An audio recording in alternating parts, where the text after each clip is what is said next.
मिट्टी में मिल गई सनातन पर जहर उगलने वालों की बादशाहत, राजा भैया ने खुश होकर दी विजय को बधाई। बोली ऐसी बात हर हिंदू कर रहा, थलपति विजय की जीत पर गर्व। मिट गए सनातन को मिटाने का सपना देखने वाले एक बयान ने बदला तमिलनाडु से लेकर यूपी तक माहौल। कैसे थलपति बने सबसे बड़े सिकंदर, वीडियो में जानिए।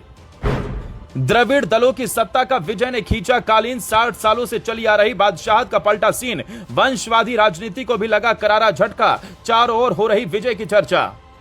जो सनातन को मिटाने चले थे वो खुद ही मिट्टी में मिल गए। वक्त ने ऐसा पलटा खाया कि सच के आगे सब झुक गए। जी हां, ये सच है, क्योंकि तमिलनाडु की सियासत ने न सिर्फ चुनावी गणित बदला बल्कि एक बड़ा संदेश भी दिया है, जिससे सनातन विरोधियों को करारा झटका लगा है। जो लोग सोच रहे थे कि सनातन का विरोध कर वो अपनी सत्ता को फिर से हासिल कर लेंगे, उनके मंसूबों पर ऐसा पानी थलापति विजय ने फेरा जिसने राजा भैया को भी खुश कर दिया है। क्योंकि ये जीत सिर्फ एक राजनीतिक जीत नहीं मानी जा रही, बल्कि इसे एक विचार की जीत के तौर पर देखा जा रहा है। और इसी जीत के बाद उत्तर प्रदेश से राजा भैया की प्रतिक्रिया ने पूरे मामले को और ज्यादा गर्म कर दिया। उन्होंने जिस अंदाज में कहा कि सनातन को मिटाने का सपना देखने वाले खुद मिट गए, उसने सियासी गलियारों में नई बहस छेड़ दी है। दरअसल तमिलनाडु में लंबे समय से द्रविड़ राजनीति का दबदबा रहा है, जहां पहचान और अलग विचारधारा की राजनीति चलती रही। लेकिन इस बार विजय ने उस पूरे सिस्टम को चुनौती दी और ऐसा जन समर्थन जुटाया कि पुराने समीकरण बिखरते नजर आए। उनकी पार्टी ने पहली ही बार में जिस तरह से प्रदर्शन किया, उसने ये साबित कर दिया कि जनता बदलाव चाहती थी। खास बात यह रही कि विजय ने सिर्फ भाषण नहीं दिए, बल्कि लोगों के बीच जाकर उनकी समस्याओं को समझा और उसी आधार पर अपनी रणनीति तैयार की। यही वजह रही कि युवाओं, महिलाओं और नए वोटरों ने उन्हें खुलकर समर्थन दिया। वहीं इस पूरे घटनाक्रम को सनातन वाले विवाद से जोड़कर भी देखा जा रहा है, क्योंकि इससे पहले तमिलनाडु में सनातन को लेकर जो बयान दिए थे, उन्होंने देश भर में विवाद खड़ा कर दिया था।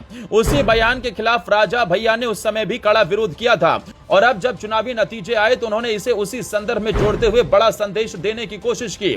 उनका ये बयान सिर्फ एक प्रतिक्रिया नहीं बल्कि एक सियासी संकेत भी माना जा रहा है कि जनता अब ऐसे मुद्दों पर भी अपनी राय साफ तौर पर जाहिर कर रही है। थलपति विजय की राजनीति का सबसे बड़ा पहलू यही रहा कि उन्होंने खुद को सिर्फ एक अभिनेता तक सीमित नहीं रखा। उन्होंने अपने फिल्मी करियर की लोकप्रियता को जनसंपर्क में बदला और उसे एक मजबूत राजनीतिक आधार में बदल दिया। यही वजह है कि जहां बड़े बड़े दिग्गज सफल नहीं हो पाए, वहां विजय ने पहली ही कोशिश में अपनी जगह बना ली। उनकी रणनीति साफ थी, जमीन पर काम करना, लोगों से जुड़ना और एक नया विकल्प देना। यही कारण है कि द्रविड़ राजनीति के मजबूत किले में भी सेंध लग गई। अब इस जीत का असर सिर्फ तमिलनाडु तक सीमित नहीं रहा, उत्तर प्रदेश से लेकर पूरे देश में इसकी चर्चा हो रही है। राजा भैया के बयान ने इसे और बड़ा बना दिया है, क्योंकि उन्होंने इसे सीधे सनातन से जोड़कर एक भावनात्मक एंगल दे दिया है।